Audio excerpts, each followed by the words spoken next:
O mundo acordou com um sussurro estranho no ar. Não era o som de paz, mas o silêncio sinistro que antecede a destruição. Em várias regiões do planeta, radares piscavam, alarmes soavam e líderes desapareciam. Algo grande está prestes a acontecer. Explosões voltaram a abalar Moscou. Drones cruzaram os céus como fantasmas de aço, enquanto sirenes ecoavam em aeroportos e bairros inteiros eram evacuados. O perigo bateu na porta do poder russo, revelando que nem o coração do império está seguro. No leste europeu, soldados morrem soterrados por tanques e mísseis. No Oriente Médio, líderes trocam ameaças escondidos em bunkers. E em Washington, Trump bate o martelo. Ou o mundo se curva ao seu plano, ou será engolido pelas chamas da próxima ofensiva. O Irã sangra, Israel se arma e a Coreia do Norte prepara soldados para cruzar fronteiras estrangeiras. Enquanto isso, a China movimenta peças num jogo silencioso que pode transformar Taiwan no novo epicentro de um combate sem retorno. E não pense que é só no campo de batalha. Nos bastidores, tratados são rasgados, tribunais são criados e até mesmo a igreja começa a se preparar para o que define como o combate inevitável. A diplomacia dá lugar à vingança e a razão se esconde atrás de mísseis. Putin se esconde. Khamenei aparece ferido. Zelensky clama por justiça. Trump desafia o mundo com sua doutrina de aço e pólvora. E o povo assiste de longe, rezando para que o amanhã não traga o som das sirenes rompendo o céu da sua cidade. O tribunal que vai julgar Putin foi assinado, mas o próprio líder russo já deixou claro, não será capturado vivo. Enquanto isso, Medvedev declara que a União Europeia virou inimiga oficial. A Guerra Fria virou quente e já não há mais limites. A OTAN aumentou os gastos militares, a Alemanha se arma, a França intercepta drones, a Inglaterra reativa suas bombas nucleares, os Estados Unidos cortam verba de direitos humanos para investir em mísseis, a guerra virou indústria e a indústria virou rotina. E no meio de tudo isso, um nome volta a emergir: Kim Jong-un. O ditador norte-coreano quer colocar novamente mais soldados na Ucrânia. Uma jogada que pode incendiar a Ásia, atrair o Japão e dar à China o motivo que faltava para agir. O mundo está num tabuleiro prestes a virar. Comenta aqui comigo quem você acha que vai ser o primeiro a apertar o gatilho que pode destruir o mundo inteiro. Me fala se você acha que vai ser por algum líder falar demais, por um incidente já que tem mísseis e bombas sendo lançados para todo lado, ou por um ataque proposital.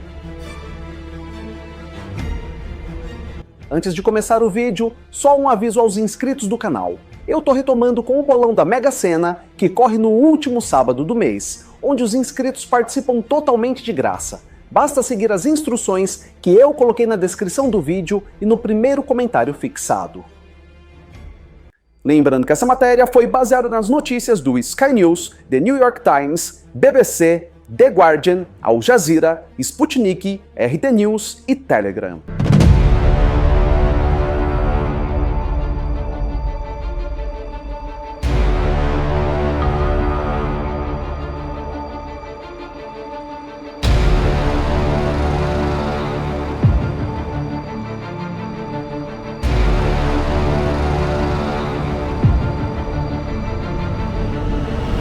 Mas antes de continuar esse vídeo, se você ainda não é inscrito, não perca tempo, se inscreva aqui.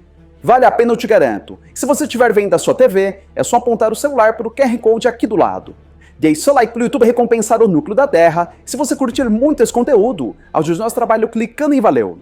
É muito, mas muito obrigado pela força de sempre.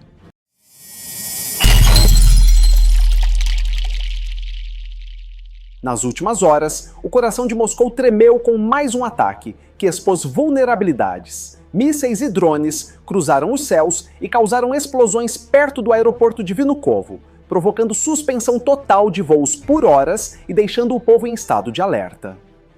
Autoridades russas dizem que as defesas aéreas derrubaram 2 desses drones antes que alcançassem o centro da capital, mas relatos apontam que pelo menos 5 explosões rasgaram a noite, com dutos inflamáveis e carros atingidos por fragmentos metálicos. Simultaneamente, na região de Voronezh, perto da fronteira com a Ucrânia, mais de 40 drones ucranianos foram interceptados e exterminados, segundo o governador local, ampliando o clima de combate no território russo. e em Luhansk e Bryansk, 7 drones foram abatidos. Dezenas de outros caíram em várias regiões centrais e meridionais da Rússia, totalizando 18 interceptações num único período de 3 horas, conforme relatório do Ministério da Defesa. No fronte ucraniano, forças russas proclamam ter tomado o controle do assentamento de Yalta, em Donbass, reforçando a escalada e demonstrando o poder de fogo do exército russo, com tanques T-90 e artilharia autopropulsada. Enquanto isso, a OTAN, reunida em Haia, declarou um compromisso histórico: elevar os gastos militares para 5% do PIB até 2035, marcando uma resposta direta à ameaça russa. A agenda incluiu ampliação de verbas para infraestruturas de combate, sistemas antiaéreos e cibersegurança, num volume estimado em trilhões de dólares, com revisão obrigatória já em 2029. A decisão chocou pela magnitude. Dobrar os gastos pode significar cortes em saúde e educação, levantando críticas sobre priorização de armas ou bem-estar do povo, e gerou polêmica imediata na Espanha, que se recusa a cumprir a meta. Donald Trump celebrou a vitória e reafirmou apoio total à OTAN, dizendo inclusive que os Estados Unidos estão dispostos a enviar mais mísseis Patriot à Ucrânia, numa tentativa de frear os bombardeios russos. Trump conversou em breve com Putin sobre conclusão do combate, e Zelensky, presente em Haia, tratou com Trump a produção conjunta de drones, reforçando uma teia internacional de inteligência e poder militar. Enquanto Moscou dispara drones de reconhecimento sobre o Mar Negro, a Ucrânia resiste bravamente na região de Sumy. Lá, soldados ucranianos afirmam ter paralisado uma nova ofensiva russa, empurrando os invasores para trás com explosivos de curto alcance. A frente norte se transformou num cemitério de tanques russos. Fontes locais dizem que mais de 50 mil soldados russos estão encurralados na linha de Sumy, sem conseguir romper o cinturão defensivo ucraniano, montado com minas terrestres e lança-mísseis portáteis. Mesmo com esse revés, o Kremlin insiste em avançar, e para isso aposta em ajuda estrangeira. Informações de inteligência da Coreia do Sul alertam que o ditador Kim Jong-un pode enviar tropas de apoio à Rússia já no próximo mês. A movimentação inclui operários militares especializados em fortificações e engenharia de combate, que teriam como missão reforçar as posições russas no Donbass, onde o avanço está cada vez mais lento diante do terreno encharcado e da resistência local. Na política, a tensão aumenta. Putin não viajará ao Brasil para o encontro do BRICS. O motivo? O mandado de prisão internacional emitido contra ele pelo Tribunal Penal Internacional por crimes contra a Ucrânia. O Kremlin confirmou a ausência, mas não esconde o constrangimento. Em paralelo, Zelensky assinou um acordo com o Conselho da Europa para instaurar um tribunal especial. O objetivo é julgar os altos oficiais russos pelo crime de agressão. Entre os alvos, o nome mais citado é o próprio Putin. O secretário-geral da OTAN, Mark Rutte, afirmou que todos os países da aliança, incluindo os Estados Unidos, estão comprometidos em manter a Ucrânia no combate. A declaração surge como um recado direto a Moscou e também a Pequim. E não por acaso. A China demonstrou forte incômodo com o aumento dos gastos militares da OTAN. Xi Jinping acusa o Ocidente de usar sua política como pretexto para se armar até os dentes. Mas nos bastidores, Pequim já corre para reforçar sua própria indústria bélica.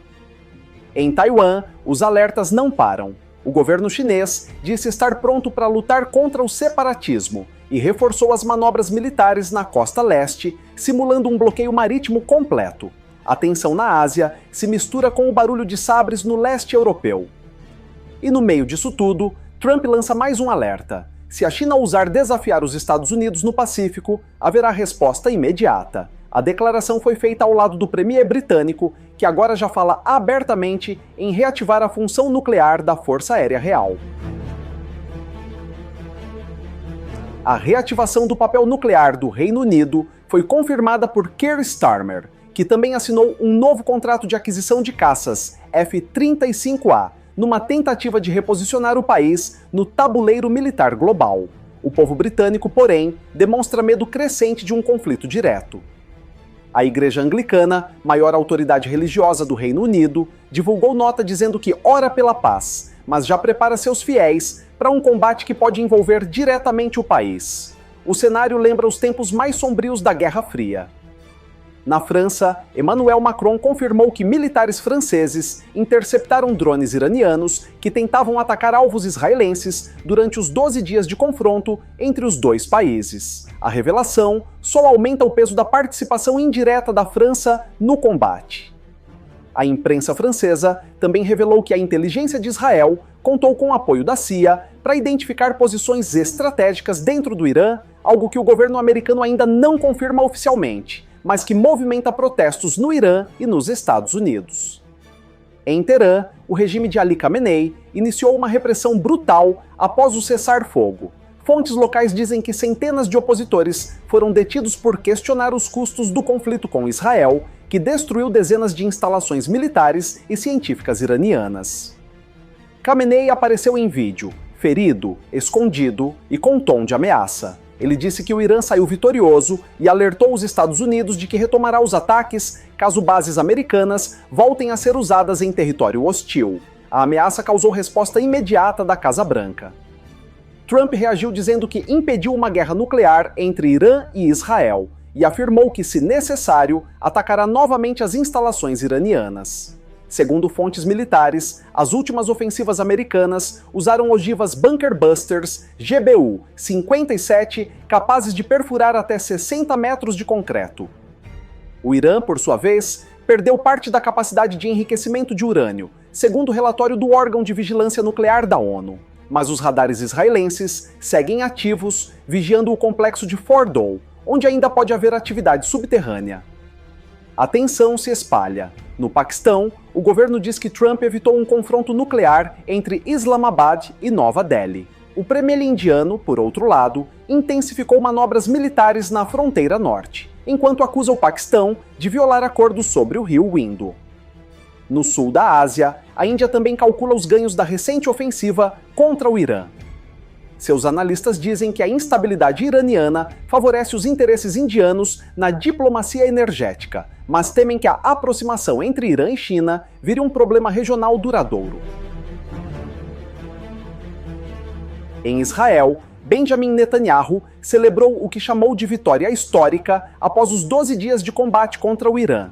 Segundo ele, a operação enfraqueceu de vez o programa nuclear iraniano e abriu caminho para novas alianças na região, inclusive com países árabes.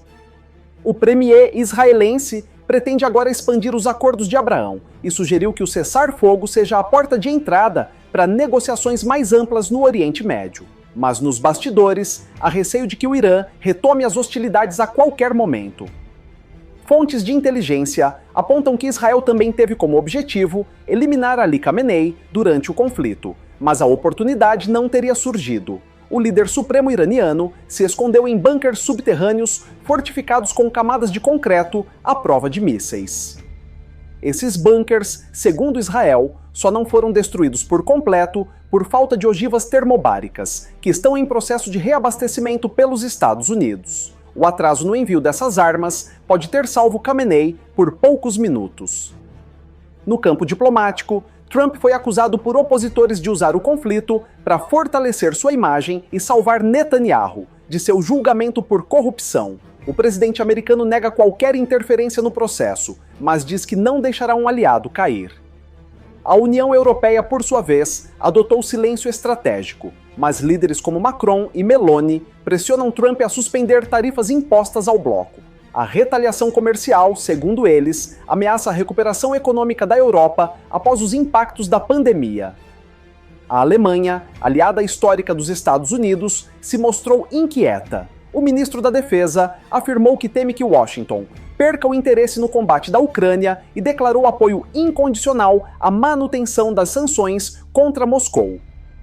Enquanto isso, dentro da Rússia, a economia dá sinais de colapso silencioso. Grandes bancos do país já admitem que os custos do combate estão sufocando o setor financeiro e que uma onda de inadimplência pode atingir o sistema nas próximas semanas.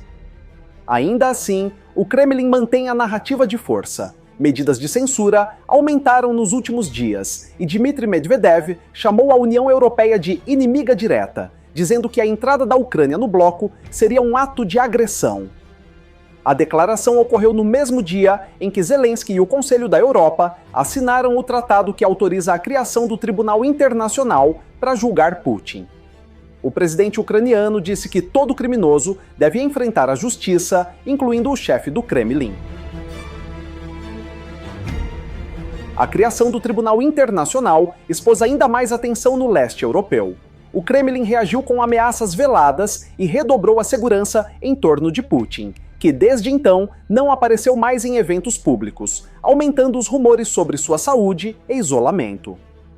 Analistas do Ocidente acreditam que a formalização do tribunal pode precipitar uma crise interna na elite russa. Generais e aliados próximos do presidente temem serem os próximos alvos e já cogitam rotas de fuga para Belarus ou Coreia do Norte. A Coreia do Norte, aliás, ganhou destaque nesse cenário. Além de enviar operários militares à Rússia, Kim Jong-un agora cogita mandar tropas de infantaria, como forma de solidificar sua aliança com Moscou. A decisão final depende de garantias econômicas. O envio dessas tropas seria simbólico, mas altamente provocador. Seria a primeira vez que soldados norte-coreanos participariam de uma operação fora da Ásia desde o século passado. E isso colocaria Pyongyang diretamente na mira da OTAN. Em resposta a essa movimentação, a Polônia intensificou seus alertas. O ministro das Relações Exteriores disse que a atual corrida armamentista pode ser o estopim para o colapso do regime de Putin, da mesma forma como ocorreu com a antiga União Soviética. A Polônia reforçou suas bases, posicionou mísseis de médio alcance e está em alerta total. O país considera que um ataque russo pode partir da região de Kaliningrado, enclave fortemente militarizado entre a Lituânia e o território polonês. A Lituânia, por sua vez, deu uma previsão devastadora. O presidente disse que não vê fim próximo para o combate na Ucrânia, alegando que a Rússia usa táticas deliberadas de arrasto, apostando no desgaste emocional, físico e econômico do inimigo. Mesmo com o avanço russo no Donbass, a Ucrânia conseguiu vitórias estratégicas. Além de conter a invasão em Sumy, também promoveu a destruição de depósitos de munição com ataques coordenados por drones fornecidos pela Estônia e adaptados por engenheiros locais. Um relatório da OTAN afirma que, apesar do esforço russo, o verão não rendeu as vitórias esperadas. A chamada ofensiva de verão de Putin já estaria falhando, com perdas acima de 1.300 soldados apenas na última semana, segundo fontes ucranianas. A resistência ucraniana é celebrada como símbolo da luta do mundo livre, mas por trás da bravura está um rombo orçamentário gigantesco. O custo de manter o combate já ultrapassa bilhões, e a Europa começa a questionar até quando poderá sustentar a frente. A pressão financeira não afeta só os aliados. Dentro dos Estados Unidos, Donald Trump enfrenta críticas severas por cortar verbas destinadas à fiscalização de crimes de combate. O objetivo seria focar os recursos em drones, mísseis e tecnologias ofensivas. A nova doutrina militar americana prioriza armamentos de longo alcance e inteligência artificial no campo de batalha. A maior parte do orçamento anunciado por Trump vai para a fabricação em massa de mísseis Patriot e veículos aéreos não tripulados de ataque. Essa decisão gerou polêmica interna. Ativistas dizem que Trump está travando uma guerra não apenas contra inimigos externos, mas também contra o próprio sistema judiciário americano, que tenta manter algum controle sobre os abusos cometidos nos conflitos. Enquanto isso, na África, o alerta é outro. Analistas militares dizem que se houver uma terceira guerra mundial, o continente está completamente despreparado. As tropas são mal equipadas e a infraestrutura não suportaria sequer um conflito de média intensidade. O impacto da guerra no Oriente Médio foi sentido até no continente africano. O Irã, antes isolado, recebeu apoio simbólico do Paquistão e da Argélia, enquanto Israel reforçou seus laços com o Marrocos, que já oferece acesso militar a portos estratégicos. A parceria entre Israel e França também se solidificou. Drones iranianos foram interceptados por sistemas franceses antes de atingirem Tel Aviv, e a coordenação entre as inteligências francesa, israelense e americana evitou uma tragédia de grandes proporções. A popularidade de Benjamin Netanyahu disparou após o confronto. Mesmo enfrentando um julgamento por corrupção, ele passou a ser visto como líder vitorioso e quer aproveitar o momento para consolidar novos acordos com os Emirados Árabes e a Arábia Saudita. Em contrapartida, o povo iraniano vive dias de repressão intensa. Protestos foram silenciados, opositores foram levados a locais secretos e o temor de novas ondas de violência paira sobre Teherã, que ainda contabiliza os danos dos bombardeios israelenses. A liderança de Khamenei é questionada dentro do Irã. Mesmo após declarar vitória, ele permanece escondido. Imagens vazadas mostram o líder supremo abatido, com ferimentos leves e cercado por generais silenciosos, todos em um abrigo subterrâneo.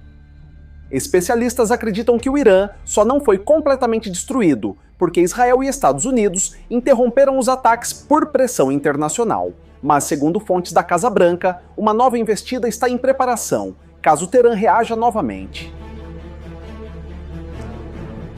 Em meio à calmaria aparente, cresce o temor de que o cessar-fogo entre Israel e Irã seja apenas uma pausa estratégica. O próprio Ali Khamenei avisou que nunca vai se render aos Estados Unidos e ameaçou atacar bases americanas no Oriente Médio se for provocado. A ameaça deixou o Pentágono em alerta máximo. Satélites americanos registraram movimentações incomuns perto de instalações nucleares no Irã, incluindo o complexo de Natanz, que estaria recebendo reforços subterrâneos com aço importado da Coreia do Norte. A aliança entre Teherã, Moscou e Pequim, embora silenciosa, preocupa a OTAN. A inteligência ocidental afirma que a China já estuda como o erro estratégico de Israel pode ser usado a seu favor numa eventual ofensiva contra Taiwan. Em Taiwan, os exercícios militares se intensificam. O governo de Xi Jinping já prometeu esmagar o separatismo a qualquer custo, e a população vive sob a tensão diária de uma invasão. Enquanto isso, a ajuda americana chega em navios discretos durante a madrugada. No fim, o planeta parece à beira de um colapso militar global. A disputa por territórios, a chantagem atômica, o avanço dos drones, a retórica violenta e a instabilidade das lideranças criaram um cenário onde um único disparo pode ser o gatilho do fim. Enquanto o planeta tenta respirar entre sirenes e discursos inflamados, o tempo corre como pólvora acesa. A diplomacia perde espaço, os acordos são violados e as alianças mudam de lado a cada novo ataque. O relógio do fim parece acelerar. A sensação é de que todos os grandes nomes do mundo estão jogando dados sobre o abismo. Ninguém recua, ninguém se rende. O orgulho, o poder e o medo criam uma teia de decisões perigosas que prendem bilhões de pessoas a um destino incerto. De Washington a Teherã, de Moscou a Tel Aviv, o que se vê são homens poderosos brincando com fogo. Cada um diz ter razão, cada um aponta o dedo para o outro. E o povo, como sempre, é quem paga com sangue, suor e silêncio. A cada dia, a chance de paz diminui, e a linha entre retaliação e extermínio está mais tênue do que nunca. Se um míssil cair no lugar errado, se uma decisão for tomada na hora errada, o mundo pode entrar num ponto sem volta. Comenta aqui comigo quem você acha que vai ser o primeiro a apertar o gatilho que pode destruir o mundo inteiro. Me fala se você acha que vai ser por algum líder falar demais, por um incidente já que tem mísseis e bombas sendo lançados para todo lado, ou por um ataque proposital.